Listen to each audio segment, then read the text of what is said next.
कांग्रेस नेता राहुल गांधी ने मध्य प्रदेश के जबलपुर हाईकोर्ट में दायर मानहानि मामले में माफी मांग ली है। यह मामला केंद्रीय मंत्री शिवराज सिंह चौहान के बेटे कार्तिकेय सिंह चौहान की ओर से दाखिल किया गया था। विवाद 2018 में एक बयान को लेकर था, जिसमें राहुल गांधी ने कथित तौर पर कार्तिकेय सिंह चौहान का नाम पनामा पेपर्स मामले से जोड़ा था। राहुल गांधी ने कोर्ट में सफाई देते हुए कहा कि उनका बयान कार्तिकेय सिंह चौहान के संबंध में नहीं था और उन्होंने खेद व्यक्त किया है।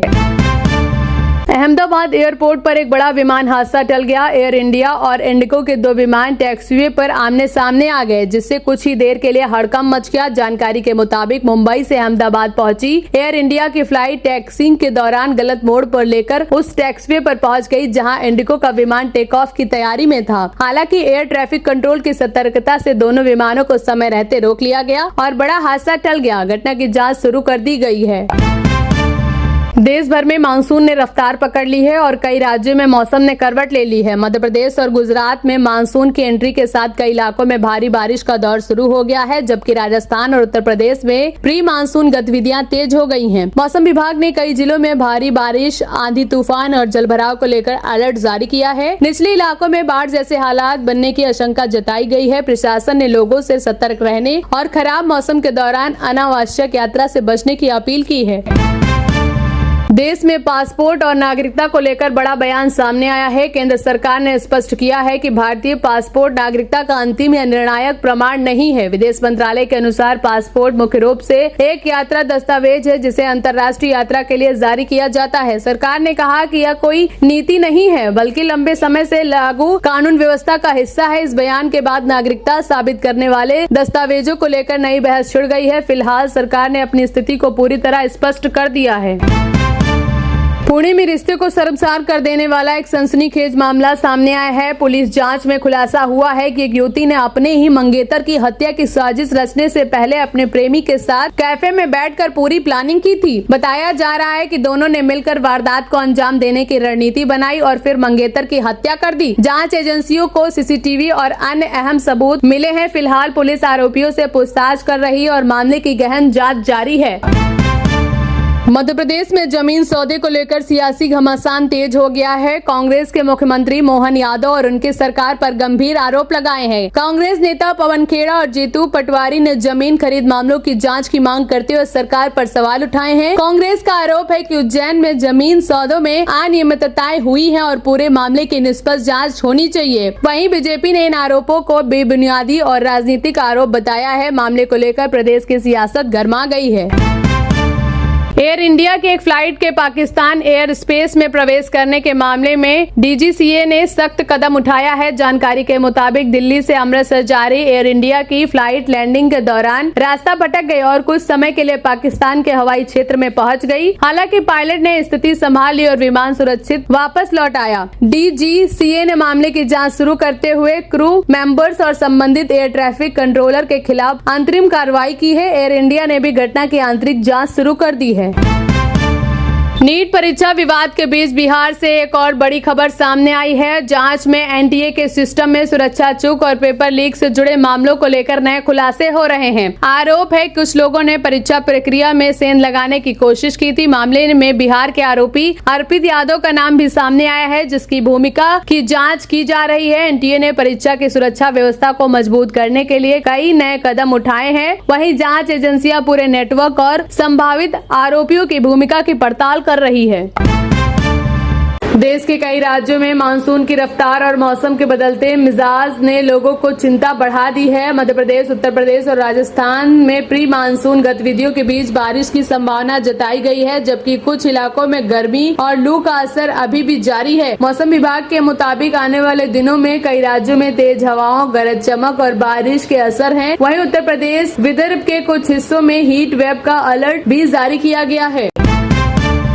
उत्तराखंड के पिथौरागढ़ से भारत चीन सीमा व्यापार को लेकर बड़ी तैयारियां शुरू हो गई हैं। लिपुलेख दर्रे के जरिए होने वाली सीमा व्यापार के लिए इस साल व्यापारियों के पास जारी किए जा रहे करीब 6 साल के अंतराल के बाद यह व्यापार मार्ग फिर से खुलने जा रहा है। कोरोना महामारी और सीमा तनाव के कारण 2020 से बंद इस व्यापार को दोबारा शुरू करने की मंजूरी मिल चुकी है। प्रशासन ने व्यापारियों के लिए तैयारियां तेज कर दी हैं। लिपुलेख दर्रे से व्यापार शुरू होने से सीमावर्ती इलाकों में आर्थिक गतिविधियां बढ़ने और स्थानीय कारोबारियों को फायदा मिलने की उम्मीद जताई जा रही है।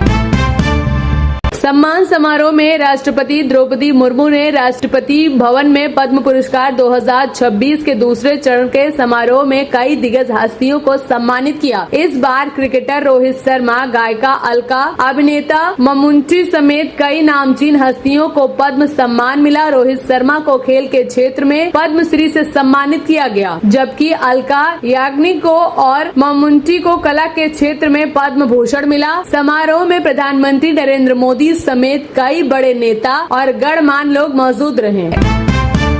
यूरोप में भीषण गर्मी के कई क्षेत्रों ने हालात मुश्किल कर दिए हैं। फ्रांस, स्पेन, इटली, ब्रिटेन और पुर्तगाल समेत कई इलाकों में तापमान 40 डिग्री सेल्सियस के पार पहुंच गया है। फ्रांस में हीट वेव के चलते कई जगह अलर्ट जारी किए गए हैं और कुछ आयोजकों पर रोक लगाई गई है। कई इलाकों में खुले में शराब पीने पर भी पाबंदी लगाई गई है। हीट वेव के कारण स्कूल बंद, ट्रेन सेवाएं प्रभावित और बिजली व्यवस्थाओं पर दबाव बढ़ गया है। प्रशासन लोगों से दोपहर के समय बाहर निकलने से बचने और पर्याप्त पानी पीने की अपील कर रहा है। मौसम विशेषज्ञों के मुताबिक यूरोप में बढ़ती गर्मी जलवायु परिवर्तन के असर को दिखा रही है। गुजरात से आम आदमी पार्टी के विधायक चैतर वसावा को बड़ा झटका लगा है। नर्मदा जिले के राजपीपला अदालत ने वन विभाग के अधिकारियों से मारपीट धमकी वसूली के मामले में चैतर वसावा, उनकी पत्नी शकुंतला वसावा समेत 9 दोषियों को 7 साल की सजा सुनाई। मामला साल 2023 का है, जब वन विभाग की कार्रवाई के बाद अधिकारियों के साथ कथित विवाद हुआ था। अदालत के फैसले के बाद चैतर वसावा की विधानसभा सदस्यता पर भी असर पड़ सकता है, क्योंकि 2 साल या उससे अधिक की सजा होने पर कानून के तहत अयोग्यता का प्रावधान है।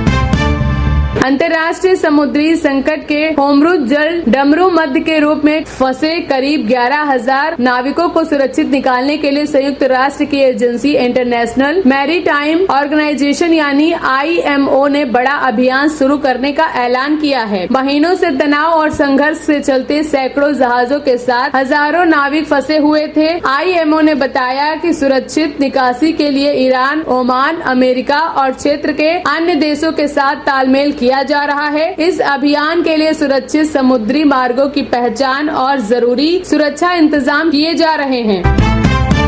हिमाचल प्रदेश से बड़ी खबर। HRTC यानी हिमाचल रोड ट्रांसपोर्ट कॉरपोरेशन के कर्मचारियों ने अपनी लंबित मांगों को लेकर आंदोलन का ऐलान किया है। कर्मचारी DA, वोटर टाइम भुगतान, मेडिकल बिल और अन्य बकाया राशि जारी करने की मांग कर रहे हैं। कर्मचारियों का कहना है लंबे समय से उनकी समस्याओं का समाधान नहीं हुआ। वहीं परिवहन मंत्री और उप मुख्यमंत्री मुकेश अग्निहोत्री ने कर्मचारियों से बातचीत कर समाधान निकालने का भरोसा दिलाया है। इससे पहले भी सरकार और यूनियन के बीच बातचीत के बाद हड़ताल टालने की स्थिति बनी हुई है। उत्तर प्रदेश के मौसम से भीषण गर्मी और लू के बीच अब यूपी में मानसून का इंतजार खत्म होने वाला है। मौसम विभाग के मुताबिक प्रदेश में मानसून 28 से 29 जून के आसपास दस्तक दे सकता है। इसमें पहले अगले कुछ दिनों तक कई जिलों में तेज गर्मी और लू का असर जारी रहने की संभावना है। मौसम विभाग ने करीब 31 जिलों में गर्मी और लू को लेकर अलर्ट जारी किया है। वहीं मौसम मानसून के आने के बाद प्रदेश के कई हिस्सों में झमाझम बारिश से तापमान में गिरावट और लोगों को राहत मिलने की उम्मीद है। बिहार के भोजपुर से भरत तिवारी एनकाउंटर मामले पर अब राजनीतिक और सामाजिक प्रतिक्रिया तेज हो गई है। इसी बीच बागेश्वर धाम के धीरेन्द्र शास्त्री ने भी इस मामले पर बयान देते हुए निष्पक्ष जांच की मांग की है। उन्होंने कहा किसी भी घटना की सच्चाई सामने आनी चाहिए और न्याय प्रक्रिया पर भरोसा रखना चाहिए। भरत भूषण तिवारी की मौत के बाद परिवार और स्थानीय लोगों ने सवाल उठाए हैं, जबकि पुलिस ने इसे आत्मरक्षा में की गई कार्रवाई बताया है। विवाद बढ़ने के बाद बिहार सरकार ने मामले की न्यायिक जाँच के आदेश दिए हैं। पश्चिम बंगाल की सियासत से तृणमूल कांग्रेस में चल रहे अंदरूनी खींचातान के बीच सांसद महुआ मोइत्रा ने पार्टी और मुख्यमंत्री ममता बनर्जी के समर्थन में बयान दिया है। उन्होंने कहा है कि असली टीएमसी की पहचान ममता बनर्जी से है और पार्टी की राजनीतिक ताकत उन्हीं के नेतृत्व से जुड़ी है। वहीं दूसरी तरफ बीजेपी नेता शुभेंदु अधिकारी लगातार टीएमसी पर हमलावार कर रहे हैं और पार्टी के अंदर चल रहे विवाद को लेकर निशाना साध रहे हैं। इस बीच टीएमसी में संगठन और नेतृत्व को लेकर उठापटक तेज हो गई है।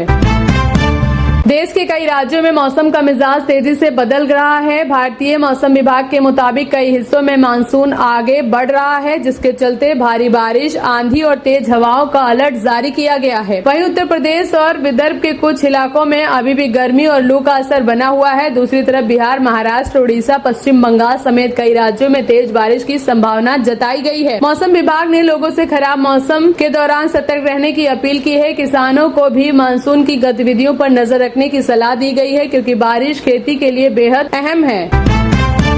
महाराष्ट्र की सियासत में शिवसेना के बागी सांसदों के मामले में लोकसभा स्पीकर ओम बिरला ने उद्धव ठाकरे गुट को अपना पक्ष रखने के लिए आज शाम 5 बजे बुलाया है। उद्धव गुट ने बागी सांसदों के खिलाफ अयोग्यता की कार्रवाई की मांग की है। मामला शिवसेना में हुई टूट और सांसदों की निष्ठा से जुड़ा है। उद्धव गुट का आरोप है कि कुछ सांसदों ने पार्टी व्हिप और निर्देशों का उल्लंघन किया है। दूसरी ओर एकनाथ शिंदे गुट अपने फैसले को सही ठहरा रहा है।